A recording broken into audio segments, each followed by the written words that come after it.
नमस्ते जी, नमस्ते। नमस्ते। स्वागत है आपका रोविंग फैमिली के एक नए ब्लॉग में। राजकोट से ड्राइव करके संडे के दिन हम लोग पहुंचे हैं लोथल। लोथल हड़प्पा कालीन एक बंदरगाह नगर है और इस वीडियो में हम लोग आपको लोथल का जो है ना पूरा इतिहास बताएंगे, यहाँ घुमाएंगे। लोथल में क्या क्या है, क्यों ये जगह फेमस है और क्यों ये एक वर्ल्ड हेरिटेज के रूप में जाना जाता है। तो बिना टाइम वेस्ट किए हुए चलिए ब्लॉग की शुरुआत करते हैं।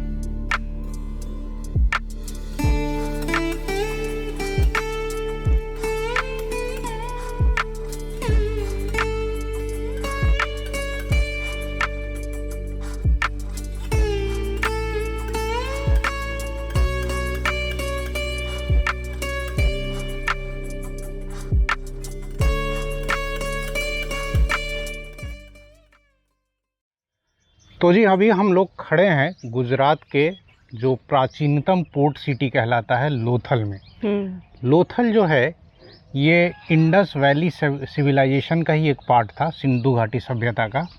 सिंधु घाटी सभ्यता की बात की जाए तो इसकी खोज जो हुई थी वो 1921 और 22 में ना वो एक्सकेवेशन के दौरान हुई थी और इसका अनाउंसमेंट सर जॉन मार्शल ने किया था। 1924 में दुनिया को बताया था कि भाई इंडिया में इस तरह की ओल्ड सिविलाइजेशन मिली है और ये जो भी हड़प्पा और मोहनजोदड़ो हैं ये अब प्रेजेंट डे पाकिस्तान में है। उसके अलावा बहुत साल दर साल जो है ना इसी तरह खुदाई चलती गई और धीरे धीरे दुनिया के सामने आया कि एक फलती फूलती सभ्यता हुआ करती थी, सिंधु घाटी सभ्यता। ईसा पूर्व 2500 मतलब आज से 4500 साल पहले ये सभ्यता विकसित हुई थी। और इसमें क्या है कि इसमें बलूचिस्तान और ईरान से लेकर महाराष्ट्र तक ये सभ्यता फैली हुई थी। और गुजरात का जो ये सबसे महत्वपूर्ण शहर है पोर्ट सिटी, यहाँ पर बंदरगाह था और यहाँ से व्यापार वाणिज्य का बहुत अच्छा केंद्र था ये। तो जी सबसे पहले एंट्रेंस के बाद ही यहाँ लोथल के बारे में पूरी जानकारी दी हुई है, हिंदी, इंग्लिश और गुजराती में। आप चाहें तो इसको पॉज करके पढ़ सकते हैं।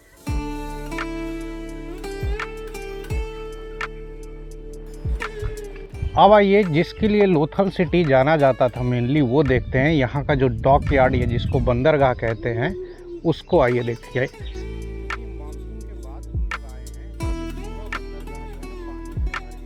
और यहाँ इस बंदरगाह के बारे में जानकारी लिखी हुई है कि अब तक खोजी गई सबसे बड़ी ईंटों की संरचना है। सोचिए 4500 साल पहले भी लोग जो है ना वो भट्टी में पकी हुई ईंट बनाना सीख गए थे और हड़प्पा वासियों ने समुद्री तकनीक, कौशल और प्रारंभिक दिनों के में विज्ञान और प्रौद्योगिकी की प्रगति पर प्रकाश डालती। उस समय कितना विज्ञान सोचिए डेवलप था। ये जो सामने आपको ये जो डॉकयार्ड देख रहे हैं, डॉकयार्ड का मतलब हुआ यहाँ पे शिप्स आती थी और सामान चढ़ाती और उतारती थी। ये करीब 200 मीटर लंबा और करीब 36 मीटर चौड़ा है।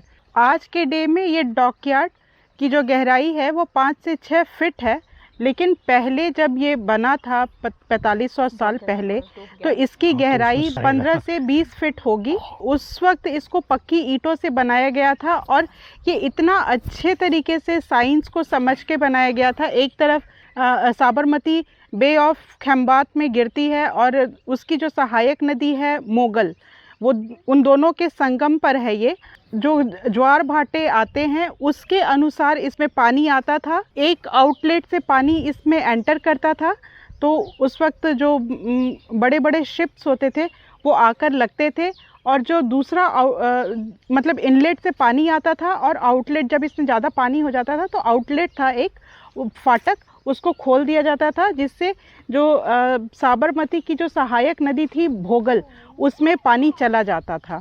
तो इस तरह से यहाँ पर 200 शिप आके लग जाते थे। उस वक्त सोचिए कि मतलब नया नया अभी मानव का विकास ही हुआ था और उस वक्त जो हमारा सिंधु घाटी सभ्यता था वो कितना ज़्यादा विकसित था। जो डॉकयार्ड है इसमें इंपोर्ट एक्सपोर्ट भी काफ़ी होता था। इंपोर्ट एक्सपोर्ट को हम इस तरह से भी समझ सकते हैं क्योंकि यहाँ जब खुदाई हुई तो खुदाई में हमें इजिप्शियन ममी, सुमेरियन स्टाइल के बीड्स, गोरिल्लाज, मतलब उस वक्त की जितनी सभ्यताएं थी जहाँ से इंपोर्ट एक्सपोर्ट होता था वो सारी चीज़ें खुदाई में यहाँ से मिली हैं और सील्स मिले हैं अलग अलग जगह के। तो इस तरह से पता चलता है कि यहाँ पर बहुत अच्छा इंपोर्ट एक्सपोर्ट होता था। तो जी सामने उधर बंदरगाह है और उसके ठीक बगल में इधर लेफ्ट साइड में देखिए एक ऊंचा सा टीला दिख रहा है जहाँ कुछ पुरानी ईंटें लगी हुई हैं। ये असल में वेयर हाउस था जिसके बारे में वीना जो है वो डिटेल में समझाएगी।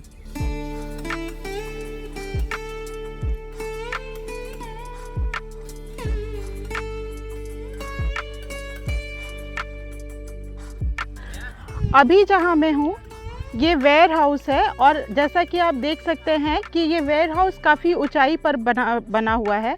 ऊंचाई पर इसीलिए बनाया गया है ताकि अगर शहर में बाढ़ आ जाए या ऐसी स्थिति आ जाए कुछ भी इस तरह से तो जो सामान है जो इंपोर्ट एक्सपोर्ट का वो बचा रहे, वो अच्छी तरह से सुरक्षित रहे। यहाँ पर 64 ऐसे चौकोर नुमा आकृति बनी हुई है। ये कमरे थे और इनको ऊपर लकड़ी की छत हुआ करती थी और हर जो कमरे में अलग अलग तरह का सामान रखा जाता था, मतलब एक जैसा एक कमरे में सामान रखा जाता था और उसके ऊपर सील लगाया जाता था ताकि जो भी व्यापारी है उसको समझने में आसानी हो कि यहाँ पे कौन सा सामान है और वो किसके लिए है। तो जी यहाँ बोर्ड भी लगा हुआ है देखिए, एक्रोपोलिस और वेयर हाउस का लेफ्ट साइड में। वेयर हाउस के बारे में तो वीना ने बता दिया। अब एक्रोपोलिस क्या होता है या दुर्ग क्षेत्र, ये आगे है।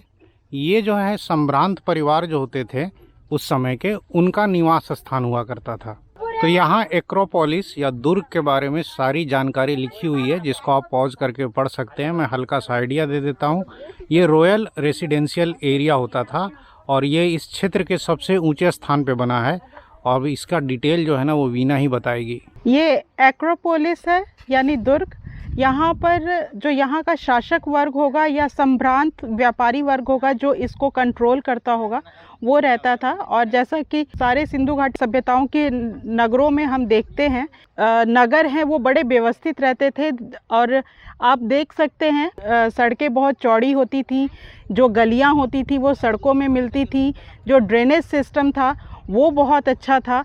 जो भी आज के दिन में हम मॉडर्न सिटीज़ को सुनते हैं या हम देखते हैं, हम वेस्ट से तुलना करते हैं कि हम सोचते हैं कि ये सारी चीज़ें वेस्ट से आई हैं, लेकिन नहीं। जो हमारा जो सबसे प्राचीनतम सभ्यता है, हमारी जो सबसे प्राचीनतम सभ्यता है सिंधु घाटी सभ्यता, वहाँ पर आपको ये सब कुछ मॉडर्न तरीके से कि ड्रेनेज कैसे होना चाहिए, टॉयलेट्स कैसे होने चाहिए, घरों 2 स्टोरी बिल्डिंग्स, उनमें सीढ़ियाँ, उनमें टॉयलेट्स, बाथरूम्स, और वो सारे जो बाथरूम हैं वो एक छोटी नाली से बड़ी नाली में मिलते थे और जो नालियाँ भी रहती थी ना वो हमेशा ढकी हुई रहती थी, चौड़ी चौड़ी सड़कें रहती थी। तो हमारा जो एंशिएंट पुराना जो ये सिंधु घाटी सभ्यता है, ये सोच लीजिए कितना ज़्यादा मॉडर्न था। जो घर होते थे वो 2 स्टोरी होते थे और जैसा कि मैंने पहले बताया कि यहाँ पर बाथरूम और टॉयलेट सारे घरों में होते थे, लगभग सारे घरों में होते थे। और ये जो आप स्ट्रक्चर देख रहे हैं, ये जो ऊपर से जो भी वेस्ट जो भी होता था वो आता था, वो जो वेस्ट होता था वो इस नाली से कलेक्ट होके इस स्ट्रक्चर में जाता था और यहाँ से इस नाली में जाकर, इधर से ऐसे जाकर, और मेन जो बड़ा नाला होता था उसमें मिलता था। ये बड़ी नाली, इसमें ये जो घरों से आई हुई जो भी नालियाँ होंगी वो मिलती होंगी और इधर से ये बड़ी नाली में जाकर मिल जाती होंगी। ये जो मेन नाला होता था ये अंडरग्राउंड होता था, ये ढका हुआ रहता था और ये सीधे डॉकयार्ड में जाके मिलता था। ये जो है भट्टी है, यहाँ पर 100% कॉपर से निर्मित चीज़ें बनती थी, प्योर कॉपर एकदम। उससे चीज़ें बनती थी।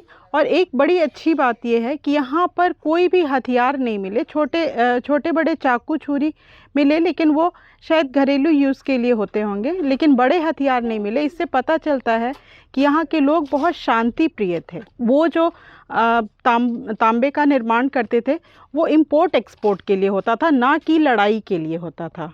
अब हम लोअर टाउन की तरफ चलते हैं और ये देखिए, ये 11 कमरों का केंद्रीय आंगन से युक्त ईंटों से बनी संरचना। तो जी ये लोअर टाउन का एरिया है जहाँ मुख्य रूप से जो कारीगर वर्ग के लोग थे वो रहते थे। इसकी हाइट एक्रोपोलिस वाले एरिया से थोड़ी कम है, बट यहाँ भी मकान एक समान बने हुए थे। करीब यहाँ 10-12 मकान के अवशेष मिले हैं। सबसे अच्छी चीज़ क्या थी कि हर मकान में नाली का सिस्टम था, ड्रेनेज सिस्टम था और सड़क बहुत खुली खुली थी। और इतिहासकार जो है एक चीज़ और गौर करते हैं कि यहाँ सड़क की जो चौड़ाई थी ना वो एक समान थी। आप देखिए, इससे वो अंदाज़ा लगाते हैं कि उस समय के लोग काफ़ी सभ्य थे और कहीं भी अतिक्रमण करने का ऐसा कोई निशान नहीं पाया जाता है कि चौहद्दी लोगों ने लांग दी हो और इधर उधर मकान आड़े टेढ़े बना लिए हो। तो काफ़ी सिमेट्रिक था। ये लोअर टाउन का ही एरिया है। आप देख सकते हैं छोटे छोटे स्ट्रक्चर्स हैं, जो लाइनें हैं बनी हुई हैं, और ये शायद बीच में सड़क होगी। तो लोअर टाउन में जहाँ से मैं खड़ा हूँ आपको दिख रहा है कुछ ऐसे सीधा, ये यहाँ का जो लोअर टाउन का मेन लेन है। दोनों तरफ देखिए कितनी सिमेट्री है, मकान लाइन से बने हुए थे और ये मेन गली हुआ करती थी। और ये इन जो प्लेटफॉर्म्स आपको दिख रहे हैं इस पे मकान हुआ करते थे। और इसी मेन गली से फिर इस तरीके से मेन रोड से कह सकते हैं पतली गलियाँ निकलती थी। अब हम लोथल के सबसे निचले हिस्से में आ गए और जैसा कि यहाँ लिखा हुआ है ये कब्रिस्तान है। और यहाँ पर क्या है ना कि हड्डियों के अवशेष वगैरह मिले थे और यहाँ पर दोनों चीज़ें होती थी। मतलब पहले लोगों को दफनाया भी जाता था और दाह संस्कार उसके भी निशान मिले हैं। यहाँ पर व्यापार वाणिज्य से ही संबंधित काफ़ी सारी चीज़ें मिली हुई हैं, जैसे कि यहाँ पर एक स्केल मिला हुआ है जो नापने के काम आता होगा, बट खरे मिले हुए हैं जो अलग अलग माप के काम आते थे। और दूसरी चीज़ कि यहाँ पर जो सील्स मिली हुई हैं उनमें कॉपर के छल्ले लगे होते थे और वो सामान के ऊपर जो भी व्यापारी होता होगा उसके सामान के ऊपर वो लगाने के काम आता होगा, जिससे कि एक तो उस व्यापारी का नाम पता चलता होगा और उसके अंदर सामान जो है या वो जिसको इंपोर्ट या जिसको एक्सपोर्ट किया गया होगा उसको रखा गया होगा, उसके लिए वो बनाया गया होगा। फिर यहाँ पर अलग अलग तरह की चित्रकारी वगैरह मिली है, जैसे कौवे की, लोमड़ी की, इन ऐसी चित्रकारी भी मिली हुई है। तो जी काफ़ी गर्मी थी और घूम फिर करके हम लोग यहाँ आ गए। थोड़ी यहाँ के फैसिलिटीज़ के बारे में बात कर लेते हैं। पीछे आप दिख रहा होगा पार्किंग है और यहाँ शेड लगा हुआ है, 4-5 गाड़ियाँ पार्क हो जाती हैं। संडे का दिन है फिर भी यहाँ बिल्कुल क्राउड नहीं है, हार्डली 3-4 फैमिलीज़ और कुछ लड़के दिखे घूमते हुए। साथ में यहाँ पे ना टॉयलेट और पानी पीने की व्यवस्था है। खाने पीने का कोई दुकान नहीं है, तो खाने पीने का मटेरियल अपने साथ लाए। बाकी टॉयलेट यहाँ साफ़ सुथरा बना हुआ है। एक म्यूज़ियम भी शायद हुआ करता था, लेकिन वो म्यूज़ियम अभी शायद डिसमेंटल कर दिया गया है, तोड़ दिया गया है। अब वो नया म्यूज़ियम बनेगा, वो या कहीं अहमदाबाद या बड़ौदा शायद शिफ्ट हो रहा है, इसके बारे में थोड़ा पता करना पड़ेगा। तो म्यूज़ियम फ़िलहाल है नहीं यहाँ पर। बाकी लोथल में जितना भी जानकारी देना था वीना ने बड़े अच्छे से दिया। अब हम लोग यहाँ से अपनी रिटर्न जर्नी राजकोट की स्टार्ट करेंगे और रास्ते में मस्त कहीं काठियावाड़ी लंच करेंगे।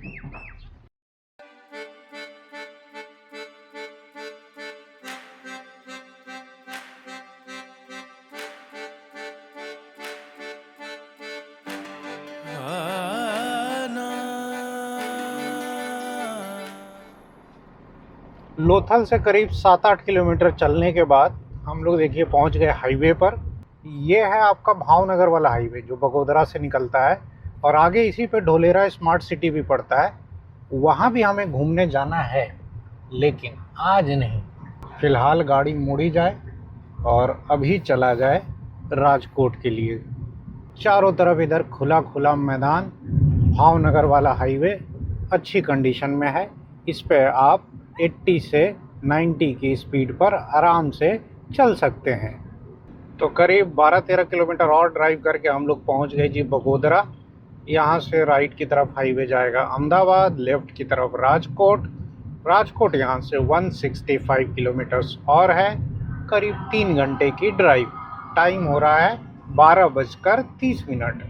बगोदरा के बाद यही एक स्ट्रेच है जो अहमदाबाद राजकोट हाईवे पे ना पेन पॉइंट बना हुआ है। ये ऊपर वाला जो पार्ट है ना, ब्रिज है, ये जब बन जाएगा ना तो यहाँ से आदमी जल्दी निकल पाएगा, नहीं तो यहाँ तो शाम को आजकल लंबा लंबा जाम लग रहा है। जबकि राइट साइड में अहमदाबाद जाने वाला जो हाईवे है या ब्रिज है वो करीब चालू है 6-8 महीने से, और उस पर गाड़ियाँ एकदम धकाधक भागती हैं। सामने वाला ट्रक इतना ज़्यादा धूल उड़ा रहा था कि जानबूझकर अपन डिस्टेंस मेंटेन किए हुए थे। हालांकि इधर थोड़ा पानी वानी स्प्रे किया गया है, नहीं तो बहुत धूल उड़ता है यहाँ पे बगोदरा के पास ये जो ब्रिज है। खैर, अब ये स्ट्रेच एक बार पार हुआ उसके बाद हाईवे अच्छा मिलेगा। एक प्रॉब्लम क्या है कि हम लोग आते समय देखे थे कि लिमडी में बहुत लंबा ट्रैफिक जाम लगा हुआ है, करीब 3-4 किलोमीटर लंबा। वो अभी जाते समय फिर मिलेगा क्योंकि गूगल रेट दिखा रहा है। तो एक बार वो जाम क्रॉस हो जाए ना, उसके बाद ही अपन कहीं लंच के लिए रुकेंगे, ऐसा सोच रहे हैं। दिल में बसे हो तुम, दिल में बसे हो तुम, मेरी आँखों में बसे हो तुम, मेरे ख्वाबों में छुपे हो तुम, साजना तुम आके मिल जाओ ना, माहिया तुम आ भी जाओ ना, ओ पिया तुझ बिन जिया जाए ना, ओ पिया तुझ बिन जिया लागे ना। तो दोपहर के 1 बजे हैं और अब थोड़ी देर में हम लोग लिमडी पहुंचने वाले हैं।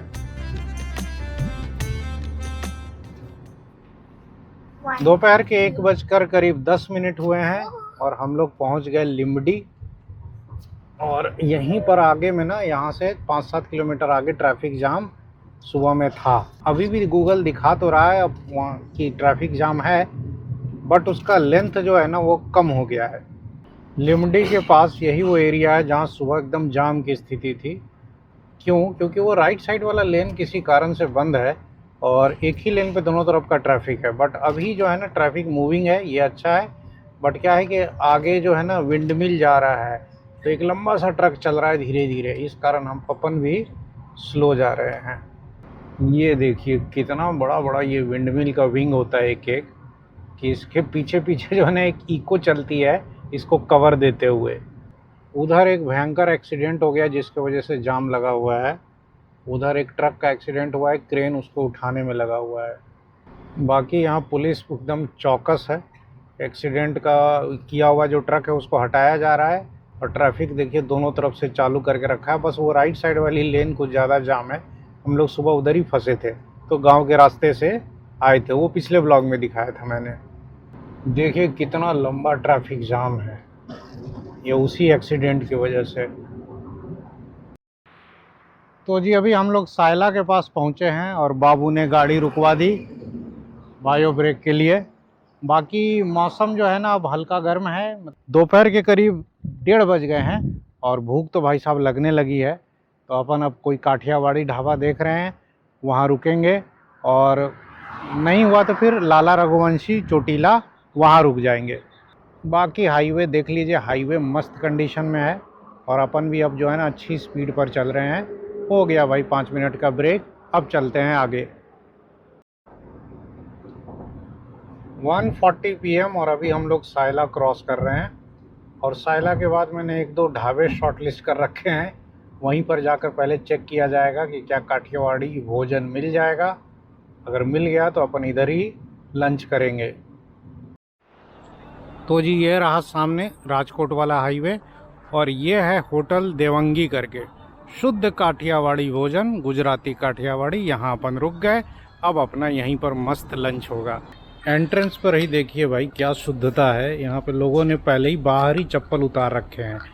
ऐसा आपने ढाबा देखा है कभी कि चप्पल उतार के आपको अंदर जाना है? तो जी अपन आ गए काठियावाड़ी भोजन करने, जिसके लिए मैं निकला था मेनली संडे को हाईवे पर। 5 तरह की सब्जी, ये तो दही तिखारी है, सेव टमाटा है, एक बटेटा है और ये पता नहीं क्या है, ये 2 सब्जियां। और इधर क्या है, ये दही है, गुड़ है और उधर सलाद है। नहीं, ये मक्खन है। ये मक्खन है, उधर सलाद है ना, गुड़ वहाँ है। दिखाओ गुड़ ये रहा। हाँ, और जी काठियावाड़ी फूड की पहचान, भर भर के फ्राइंस मिल जाते हैं खाने के लिए। सारी सब्जी जो है ना थोड़ा थोड़ा खाएंगे। वाह वाह वाह, सेव टमाटा खा के मज़ा आ गया है। सब्जी में थोड़ा सा नमक कम है, ये ना इसी में राजस्थानी मिक्स हो गया। ये गट्टे वाली सब्जी है, उतनी ज़्यादा तीखी नहीं है। रविराज बार बार कह रहे थे चोटीला में लाला रघुवंशी के यहाँ खाने के लिए, लेकिन फिर मैंने इनको याद दिलाया कि लास्ट टाइम हम लोग लाला रघुवंशी में खाए थे तो फूड पॉइजनिंग हो गई थी। मैंने इनको रोका कि नहीं, लाला रघुवंशी में नहीं, कहीं और खाना खा लेते हैं। हाँ, वहाँ पे थोड़ा ना साफ सफाई का ज़्यादा ध्यान नहीं रखते वहाँ पे। देखिए जी, लास्ट में हमने रोटला मंगाया है। रोटला कैसे खाते हैं अब ये झारखंडी आदमी सिखाएगा गुजरातियों को। ये देखिए क्या दिन आ गए हैं। रोटले में पहले भर भर के मक्खन लगाएं ऐसे, ठीक है। हालांकि और भी तरीके हो सकते हैं, मैंने ये तरीका सीखा है। ऐसे मक्खन लगाएं और उसके बाद क्या करें जी, उसके बाद गुड़ तोड़ के लगाना है इसमें। अब उसके बाद एक रोटले का बाइट ले, एक पूरा भर के गुड़ ले, ठीक है ना, और फिर इसका बाइट ले। उसके बाद थोड़ी सी सब्जी खाएं। क्यों जी, सही है? हाँ, रोटला विद बटर एंड गुड़। ऐसे ही हम लोग काठियावाड़ी खाने के इतने मुरीद नहीं हुए हैं। हालांकि ये रेस्टोरेंट बहुत छोटा सा था, लेकिन खाना यहाँ का बहुत अच्छा था। हाँ। सारी चीज़ें बहुत स्वादिष्ट थी और नमक सब में कम लेकिन डाल रखा था। अच्छा, सेव टमाटा में जितनी खटास होनी चाहिए उतनी नहीं थी, इसलिए मेरे को ज़्यादा अच्छा लगा। कहीं कहीं ना बहुत खट्टा बना देते हैं।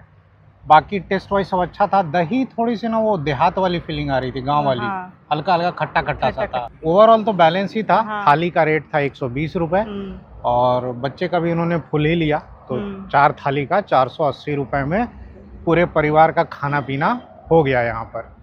तो जी मस्त लंच होने के बाद अब यहाँ से निकला जाए घर के लिए। चलिए आगे चलते हैं। तो जी आधे घंटे में लंच हो गया, बहुत फास्ट सर्विस थी। बैठो और बस थाली हाजिर। और अब अपन यहाँ से निकल चुके हैं। अभी अपन साहिला के पास हैं, साहिला और बेसिकली डोलिया के बीच में है।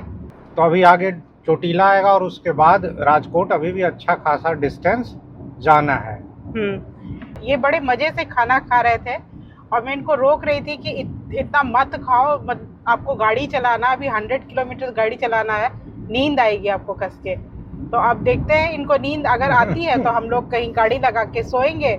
ये राजकोट पे आने का नतीजा है कि हम लोग दोपहर में जो सोने लग गए हैं, डेली सो जाते हैं। तो अब ये गाड़ी लगवा के कहीं सोएंगे। दिन में भी रोड ट्रिप पे भी सो जाते हैं हम लोग। हाँ, मतलब आधे घंटे की नींद तो चाहिए ही चाहिए।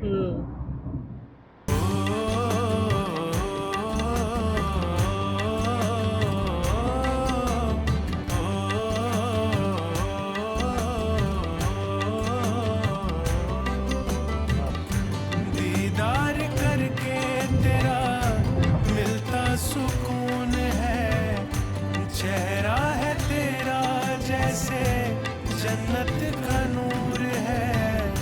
मेरी दुआओं में है बस नाम तेरा, मिल जाए मुझको तू जो एहसान तेरा, ओ पिया।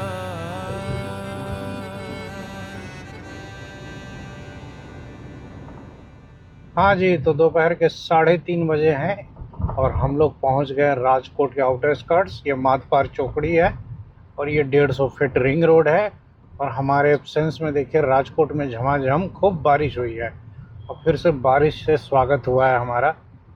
और उधर जबकि मौसम जो था ना एकदम सूखा था, और अभी जो अगस्त में बारिश आई थी ना, बाढ़ आई थी, तो ये पूरा माधपार चौकड़ी जो है और ये रिंग रोड पूरा डूब गया था। संडे का दिन है, तो अभी देखिए ट्रैफिक बड़ा कम मिल रहा है, नहीं तो ये रिंग रोड पे तो खचाखच ट्रैफिक मिलता है। बाकी बारिश की वजह से मौसम मस्त हो गया है। आउटसाइड टेम्परेचर 24 डिग्री सेल्सियस है। ये देखिए राजकोट सिटी के अंदर का नज़ारा। बाप रे कितनी बारिश हो गई है भाई सुबह से। सुबह हम लोग गए थे तो मौसम एकदम साफ था। हाँ, अपना ये क्षेत्र थोड़ा नीचे भी पड़ता है ना राजकोट में, तो सारा पानी इधर ही आ जाता है। तो जी 4 बजे से पहले ही हम लोग घर पहुंच गए। हाँ। और ट्रिप अच्छी रही नहीं जी, मज़ा आया। ट्रिप बहुत अच्छी रही। खाना खाने के बाद मेरे को लगा कि ये सो जाएंगे लेकिन थैंक गॉड इनको नींद नहीं आई, मैं तो अच्छे से सो गई थी। राजकोट में आते ही बाढ़ के दर्शन हो गए। खैर हम लोग घर पहुंच गए हैं, मज़ा आया। खर्चे की क्या बात करना, करीब 375 किलोमीटर गाड़ी चली है, तो 1700-1800 का डीजल, 500 का लंच और जाते समय 100 रुपये का कुछ चाय पानी। कुल मिला के 2300-2400 में एक संडे की ट्रिप हो गई। मज़ा फुल आया।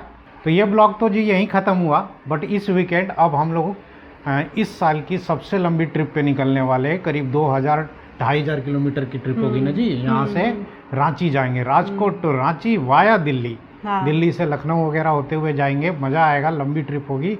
तो बीना लग गई जी घर के काम में, और अब इस ब्लॉग को यहीं एंड किया जाए। जल्द मिलेंगे अगले ब्लॉग में, तब तक आप अपना ख्याल रखें। नमस्कार।